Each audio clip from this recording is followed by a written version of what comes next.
Hi friends, how are you all? మన దేశంలోని కుల వ్యవస్థ ఎలా ఏర్పడ్డది, ఈ కులాలు ఎవరు సృష్టించారనేది కొంచెమైనా తెలుసుకోలేకపోతున్నారు. అసలు అసలు ఈ కులం ఎక్కడికెళ్ళి పుట్టింది, నేను ఇదే కులంలో ఎందుకు పుట్టాను, ఈ కులం అనేది ఒక అంతర్గంలోనే ఎందుకున్నది అంటే ఒక బందీఖానంలో బంధించినట్టు ఇదే కులంలో నేను ఉంటున్నాను ఎందుకు, ఈ ఎవరు సృష్టించారనేది ప్రతి ఒక్కరు తెలుసుకోవాలా. ఈ కుల వ్యవస్థ ఎక్కడి నుంచి వచ్చింది, దీన్ని ఎవరు సృష్టించారు, అసలు ఈ ఈ కులంలోనే నువ్వు ఎందుకు ఉండాలా, ఈ కుల హెచ్చు తగ్గులు ఎవరు సృష్టించారు, ఈ ఒకరు ఎక్కువ కులం ఒకరు తక్కువ కులం, ఒకరికి కులం పేరు ఒకరి దేశం పేరు ఒక ఊరు పేరు లేకుండా బ్రతుకుతున్నాడు.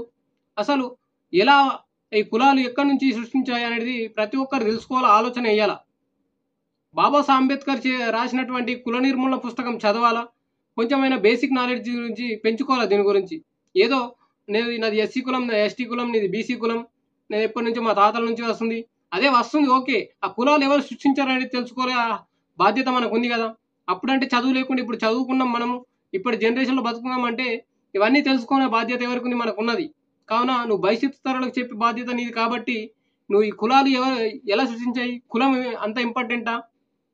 రానున్న భవిష్యత్తు తరాలకు ఒకే కులంలో బ్రతుకుతామని చెప్తామా? ఈ కులాల వల్ల ఏంటి ఉపయోగం, కులాల వల్ల వచ్చే నష్టాలు ఏంటి? కులం వల్ల నష్టాలే ఉన్నాయి కానీ లాభాలు అయితే లేవు. కులం ఒక ఐడెంటిఫై చేస్తనుకున్నది కానీ ఈ కులాల ద్వారా వచ్చే లాభాలు అయితే ఏమీ లేవు. ఈ కులాన్ని నిర్మూలించాలి అనేది ప్రతి ఒక్కరు ఒక మనసులో ఆలోచన దడితే కానీ నీకు ఈ కులం పేరుతోటి ఎటువంటి పని లేదు. డాక్టర్ బిఆర్ అంబేద్కర్ గారు కుల నిర్మూలన పుస్తకం రాసి కులాన్ని ఏ విధంగా సృష్టించాలి, కులాన్ని ఎలా నిర్మూలించాలి అనేది చాలా పకడ్బందీగా ఎన్నో మంచి మంచి మాటలు చెప్పాడు బాబాసాహెబ్ అంబేద్కర్ గారు. వీలైతే మీరు కుల నిర్మూలన పుస్తకం చదవండి.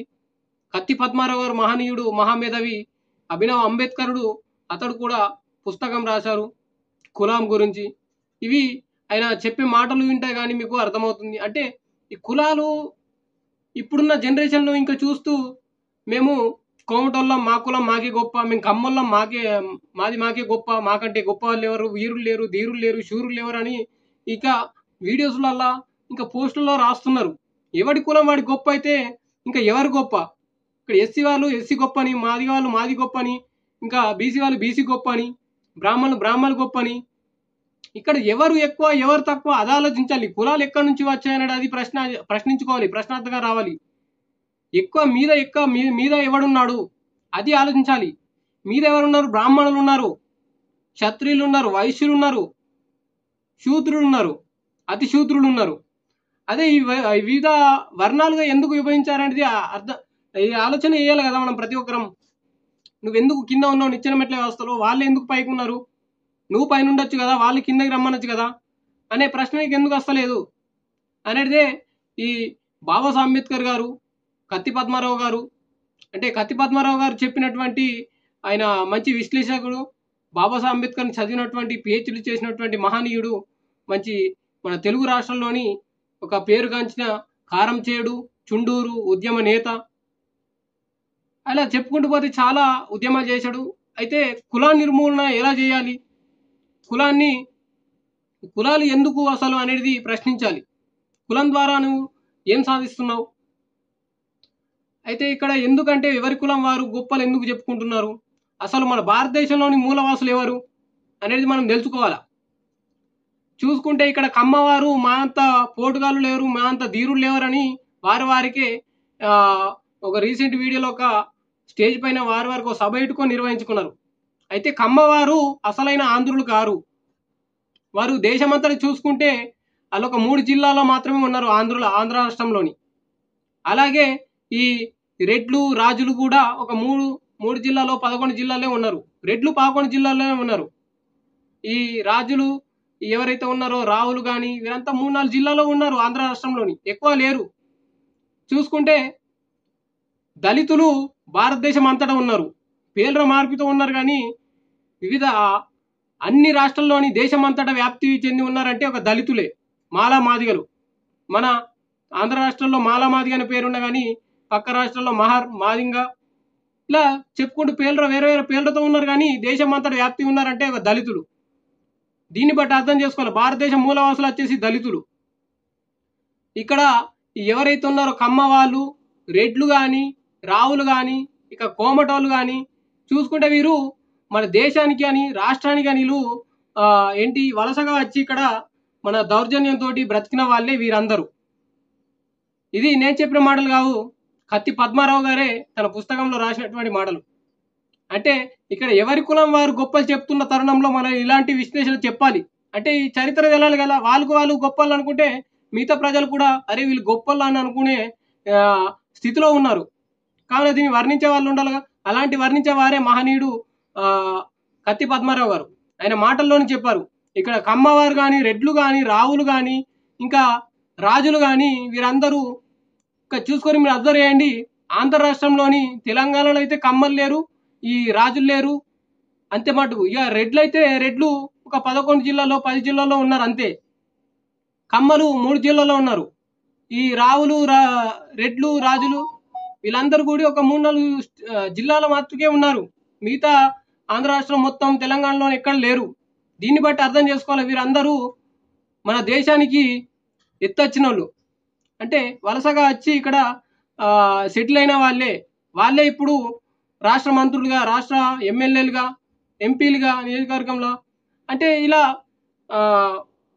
దళితులను తొక్కేసి వీరు పదవులను అనుభవిస్తున్నారంటే చూసుకోండి. అంటే మా కులం గొప్ప, మేమే గొప్ప, మాకంటే తోపులు లేరు, తీసుమార్కలు లేరు అంటే మీరందరూ దౌర్జన్యం చేసి ఇక్కడ తెలుగు రాష్ట్రాల్లో చొరబడ్డారు. కానీ ఈ దేశంలోని మొట్టమొదటి వాసులు వచ్చేసి దళితులు ఎలా ఉంటారంటే నల్లగా, శరీరాకృతి పెద్దగా, ఒక మనిషి 6 అడుగుల కంటే ఎత్తుగా ఉండి మంచిగా బలవంతంగా సృష్టిగా ఉండేవాడే భారతదేశంలోని మూలవాసుడు, వారే దళితులు. ఇది కానీ మా కులం గొప్ప, మా కమ్మ గొప్ప, మా వైశ్యులు గొప్ప, మా రాజులు గొప్ప, మా రెడ్లు గొప్ప అంటే మీరు ఏం గొప్ప కాదు. మీరు తెలుగు రాష్ట్రాల్లోని చొరబడి మీరు ఇప్పుడు బతుకుతున్నారు. కానీ మీకంటూ ఒక ఏది లేదు. కమ్మ అంటే అర్థం ఏంటో తెలుసా? కమ్మ అంటే ఉత్తరం. కమ్మ అంటే ఉత్తరం అని అర్థం. దీన్ని దళారులు అని కూడా అంటారు. కమ్మ అంటే ఉత్తరం అంటే దళారులు. ఈ ఉత్తరం అని ఎందుకు అన్నారంటే ఇతరులకు ఉత్తరాలు మోసి వారు కలెక్టర్ దగ్గర నుండి భూములు సంపాదించిన వారే. అందుకోసం వీళ్ళని కమ్మ అంటే ఉత్తరం అని అర్థం ఉన్నది. ఉత్తరాలు మోశారు, ఇతరుల ఉత్తరాలు మోసి భూములు సంపాదించారు. కలెక్టర్ కాళ్ళు పట్టుకొని భూములు సంపాదించుకున్న వాళ్ళే ఈ కమ్మ వాళ్ళు, రెడ్లు, రాజులు వీళ్ళందరూ. కాకపోతే ఇక్కడ చూడండి, ఏ గ్రామంలో అయినా కానీ కాపులకు, కమ్మలకు, రెడ్లకు వీరందరికీ 100%లో 98% రెడ్లకు, రావులకు వీళ్ళకే భూములు ఉంటాయి. కానీ ఏ ఒక్క దళితులకు ఒక సెంటు భూమి కూడా, ఒక 10 గుంటల భూమి కూడా నోచుకోలేడు. అదే ఎందుకని ఒకరు ప్రశ్నించుకోవాలి మనం. ప్రతి గ్రామంలో ఇది ఆ 100% భూములలో 98% అగ్రవర్ణాలే భూములు ఉంటున్నాయి. కానీ దళితుల భూములు ఎక్కడ అని ఒక ఆలోచన మనకు రావాలి. ఎందుకంటే వాళ్ళు చెప్తున్నారుగా, కమ్మ అంటే అర్థం ఉత్తరాలు మోసి, ఇతరుల ఉత్తరాలు మోసి వారు కలెక్టర్ దగ్గర నుంచి కాళ్ళు మొక్కి భూములను సంపాదించుకున్న వాళ్ళు కష్టపడింది కాదు. దళితుల దగ్గర ఉన్న సొంత భూముల్ని వడ్లతో కలిపి వాళ్ళ భూములుగా చేర్చుకున్న వాళ్ళు ఈ కమ్మలు, కాపులు, రెడ్లు. ఇది పచ్చి నిజం. డాక్టర్ కత్తి పద్మారావు గారు చెప్పినటువంటి తన పుస్తకంలో రాసినటువంటి నిజాలు ఇవి. వీటిని తెలుసుకోవాలి మనం. కాకపోతే మా కులం గొప్ప, మేమంటే మేము తీసుమాటలగలం, మేము పోటుగలం అంటే ఇక్కడ ఎవరు పోటుగలేరు. వీళ్ళందరూ వలసలు వచ్చి దౌర్జన్యాలు చేసి భూములు లాక్కొని ఇప్పుడు ఒక పొజిషన్లో ఉన్నారు. కానీ వారు చేసినంత దౌర్జన్యం అని అర్థం చేసుకోవాలా. దళితులు అంటే నిజాయితీ పరులు, దళితులు అంటే నీతివంతులు. ఇది వాళ్ళు ఎక్కడ కానీ ఎకరం దొంగతనం చేసింది లేదు. భూమి నిజాయితీగా ఎదిగిన వాళ్ళు కాబట్టి వాళ్ళకి భూములు లేవు. వారి భూములు దొంగలించుకున్నారు కాబట్టి మీ దగ్గర ఇంత భూములు, ఇంత దౌర్జన్యం చేశారు కాబట్టి ఇన్ని ఎకరాల భూములు, శ్రమ దోపిడీ చేశారు కాబట్టి ఇవన్నీ చేయగలిగారు. కాకపోతే ఇక్కడ భారతదేశంలో మూలవాసులు వచ్చేసి దళితులు. ఏ కులము ఏ మతము లేదు. అసలు కులాలు మతాలు లేనప్పుడు మనిషికే పుట్టాడు అని కులంకు పుట్టలేడు. బాబాసాహెబ్ అంబేద్కర్ చెప్పినట్టుగా ఈ కుల నిర్మూలన పుస్తకంలో మనిషికే పుట్టాడు, కులానికి పుట్టలేడు. సరే ఫ్రెండ్స్, ఈ వీడియో లాంగ్ అవుతున్నట్టుంది. ఇంకా మీకు నచ్చినట్టయితే ఈ వీడియో కుల నిర్మూలన మీద మనము ఈ టాపిక్స్ మాట్లాడుకున్నాం. నచ్చితే ఇన్ఫర్మేషన్ షేర్ చేయండి, సబ్స్క్రైబ్ చేయండి ఫ్రెండ్స్. Thank you.